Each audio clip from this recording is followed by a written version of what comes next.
김보혁 기자, 오늘 주제는요? 선명투쟁과 발목 잡기, 기로에 선 통합당으로 잡아봤습니다. 예. 야당은 원래 반대하는 게 주무잖아요. 영어로도 오포지션 파티라고 쓰니까요. 하지만 그게 지나치면 발목 잡기로 비춰서 국민의 호응을 얻기 힘듭니다. 그렇죠. 지금 통합당이 그 경계에 서서 위태위태합니다. 네. 통합당 최근의 정책을 보면요. 다주택자 보유세 인상하는 부동산 정책에는 반대합니다. 그러면서 김현미 국토교통부 장관 해임 건의하겠다고 하죠.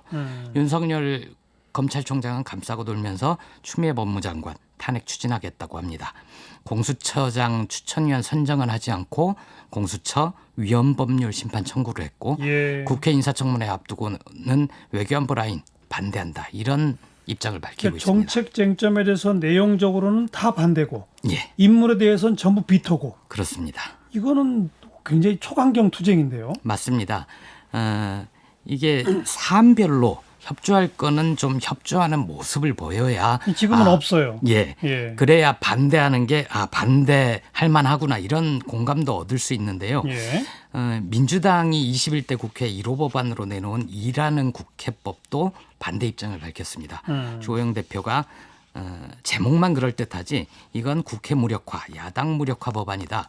일하는 국회법이 아니라 독재 고속도로 닦는 법이다. 운영위원회에서 저지하겠다. 이렇게 얘기했습니다. 결국은 원구성 협상 결렬 이후 계속 그 앙검대로 가는 거 아니에요? 맞습니다. 정부 여당을 향해 이런 말을 하려고 하는 것 같습니다. 뭐든 하고 싶은 대로 해봐. 하나도 안 되게 해줄 테니. 원구성 협상에서 법사위원장 고집하다가 야당목 상임위원장 하나도 못 챙겼죠. 그리고 빈손으로 국회를 등원한 거잖아요. 민주당이 18개 상임위원장 다 맡는 걸로 얘기가 끝난 것 같은데 아직 미련이 좀 남아있는 것 같습니다. 오늘 아침에 김현정의 뉴스쇼에 출연해서 상임위 7개 민주당이 돌려준다고 하더라도 받을 생각 전혀 없다. 법사위를 원위치로 돌리는 것 혹은 최소한 전후반기로 나눠 맡는 것을 이야기했다라고 얘기했습니다. 예. 법사위원장 문제 풀리지 않으면 국회 안에서 사사건건 강경 투쟁할 가능성이 있습니다. 국회법 개정에서는 왜 반대하는 거예요? 우선 어떤 개정안이죠 지금? 일하는 국회법은 여야 원내대표의 협상력에 의존해왔던 국회 운영을 상임위 중심으로 상시적으로 일하는 국회 체제로 바꾸겠다는 겁니다. 어떻게 해요? 그동안은 이제 여야 원내대표가 회의 일정에 합의를 해야만 열렸는데 그렇죠. 그게 아니라 매달 임시국회를 열고요. 상임위원회 정례회의를 의무화하고요. 법률안을 심사하는 소위원회는 그동안은 매월 2회를 열었는데 앞으로는 4회 이상 개회하도록 했습니다. 그리고 국회의원이 정당한 사유 없이 국회 회의에 출석하지 않으면 그 정도에 따라서 세비를 단계적으로 삭감하는 것도 법률에 포함되어 있습니다. 예. 상임위와 소위에서 항상 문제가 되었던 게 만장일치가 돼야 법이 통과된다. 이런 게 관례적으로 있었거든요. 그게 예. 아니라 이제 충분히 토론을 하되 법을 처리해야 될 때는 다수결로 한다. 그래서 한 사람만 반대하면 법안 심사가 안 되는 게 아니라 네. 다수가 찬성을 하면 진행이 되게끔 하는 거죠. 그리고 법안을 발의 순서대로 하는 선입 선출 제도도 포함이 됩니다. 그동안은 뭔가 쟁점이 있으면 무쟁점 법안마저도 거기에 엮어서 처리하려고 하는 바람에 그렇죠. 처리가 안 된 경우가 많았거든요.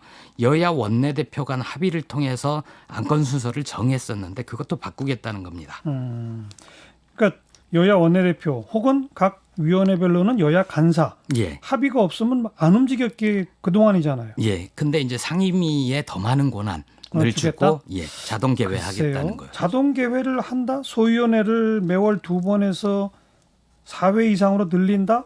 그럼 몇 시에 언제 만날지는 간사 간 합의가 또 있어야 만나는 거거든요. 간사 간 합의는 있겠죠.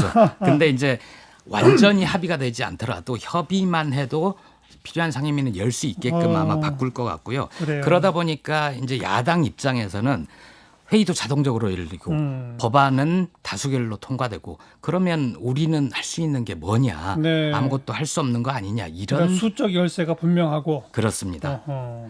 거기에다가 또 하나의 쟁점이 이번 일하는 국회법 개정안 안에 포함되어 있는 게 법사위 체계 자구심사권 폐지가 있습니다. 예, 그동안 큰 쟁점이었죠. 예, 민주당은 이걸 그 국회 사무처의 법제실이나 국회의장이 지정한 별도의 기구에서 하는 방안을 모색하고 있는데 통합당은 이것만은 포기할 수 없다고 하는 겁니다.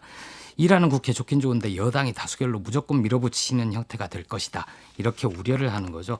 법사위원장을 고집했던 것처럼 법안이 본회의로 넘어가는 마지막 출구 우리가 꽉 틀어막겠다. 이런 입장입니다. 네.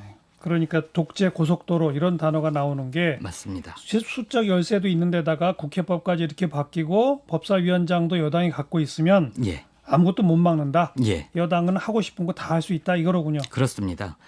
그러다 보니까 이제 법사위원장을 아직도 고집을 하고 법사위 예. 개혁도 반대하고 일하는 국회법도 싫다.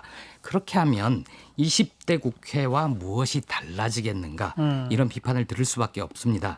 야당이 반대하고 싸우고 하더라도 정해진 절차에 따라서 말로 품격 있게 싸워야 하는 거 아닙니까? 예. 원내대표 협상에 따라서 회의를 열지 말지 결정하고 300명 가까운 국회의원들은 언제 회의가 열릴지 몰라서 항상 대기하는 국회, 아무것도 결정하지 못하는 국회, 국민들이 또 보고 싶지 않을 것 같습니다.